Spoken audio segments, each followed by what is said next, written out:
नमस्कार, कैसे हैं आप?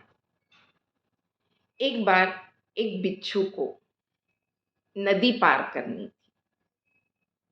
बिच्छू तैरना नहीं जानता था, तो उसने मेंढक को रिक्वेस्ट किया कि प्लीज़ मुझे नदी के इस किनारे से उस किनारे तक पहुंचा दो।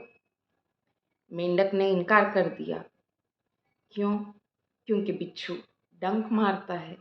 बिच्छू का स्वभाव है डंक मारना।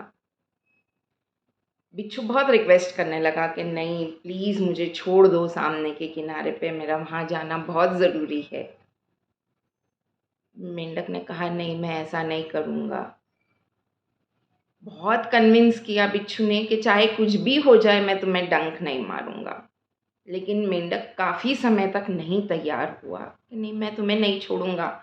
तुम डंक मारते हो, तुम प्रॉमिस करोगे फिर तुम डंक मारोगे। बिच्छू ने कहा नहीं, पक्का प्रॉमिस, क्योंकि मुझे पता है कि यदि मैंने तुम्हें डंक मारा तो तुम्हारा बैलेंस बिगड़ जाएगा और मैं तो नदी में गिर जाऊंगा। तो फिर मेंढक को लगा हाँ, ये बात तो सही है, इसकी भी जान को खतरा है। यदि इसने मुझे डंक मारा और मेरा बैलेंस यदि बिगड़ गया तो ये तो पानी में गिर जाएगा। मेंढक ने उसकी बात पे विश्वास किया और मेंढक ने उसे अपनी पीठ पे बिठाया और नदी के दूसरे किनारे ले जाने के लिए आगे बढ़ा।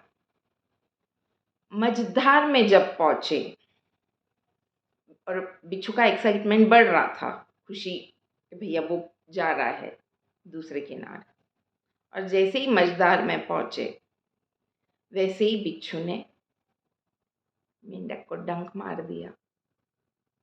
मेंढक हड़बड़ा गया। मेंढक ने कहा तुमने मुझे प्रॉमिस किया था कि तुम मुझे डंक नहीं मारोगे, फिर ये क्या किया तुमने? तो बिच्छू ने कहा कि डंक मारना मेरा स्वभाव है, मुझसे नहीं रहा जाता डंक मारे बगैर, मैंने डंक मार दिया। तो क्या जिंदगी में तुम कभी उस बिच्छू की तरह भी बिहेव किए हो? मतलब कभी कभी हमें समझता है कि ये काम, ऐसी कोई हरकत करना मेरे लिए बहुत हानिकारक हो सकती है। मेंढक का बैलेंस बिगड़ा, बिच्छू पानी में गिर गया, तो बिच्छू का नुकसान ही हुआ, बिच्छू को अपनी जान से हाथ धोना पड़ा। क्या आप अपनी ज़िंदगी में कभी उस बिच्छू की तरह बिहेव किए हो कि अरे मैं क्या करूँ, ये मेरा स्वभाव है? मतलब ज़रूरी नहीं है कि आपको जान से हाथ धोना पड़े, लेकिन आप रिग्रेट करते हो बाद में कि अरे मैंने ऐसा नहीं करना चाहिए था, लेकिन मैं क्या करूँ, मैं मजबूर हूँ। मतलब जैसे मुझे गुस्सा आ जाता है या मैं किसी को ऐसा बोल देता हूँ, नहीं मुझसे गलत बात सहन नहीं होती, मैं तो मुँह पे ही बोल देता हूँ, जो या और कुछ, हाँ, मैं ऐसा ही हूँ। तो इस तरीके का कोई व्यवहार यदि आपका है, कोई नेचर आपका, आपको लगता है it is your second self, तो वो ज़रूर कमेंट करके बताइएगा जो आप चेंज करना चाहते हैं।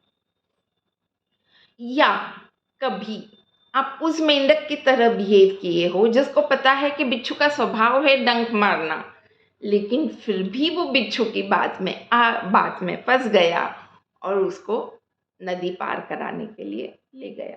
मतलब ऐसा होता है ज़िंदगी में हमारे साथ कि हमें पता है सामने वाला व्यक्ति ऐसे ही बिहेव करता है, मतलब it is his second self, ये उससे या उसका ये डिफ़ॉल्ट मैकेनिज़्म है, वो इसी तरीके से बिहेव करेगा, लेकिन फिर भी हमने उसके कोई झूठे प्रॉमिस पे विश्वास कर लिया और फिर बाद में पछताते हैं कि अरे मुझे तो पता है ये ऐसा है, फिर मैंने इसका विश्वास क्यों किया। तो ये भी कमेंट करके ज़रूर बताइए कि कब आप उस मेंढक की तरह बिहेव किए हो जिसने किसी फेक प्रॉमिस पे विश्वास करके खुद को हानि पहुंचाई है। Thank you.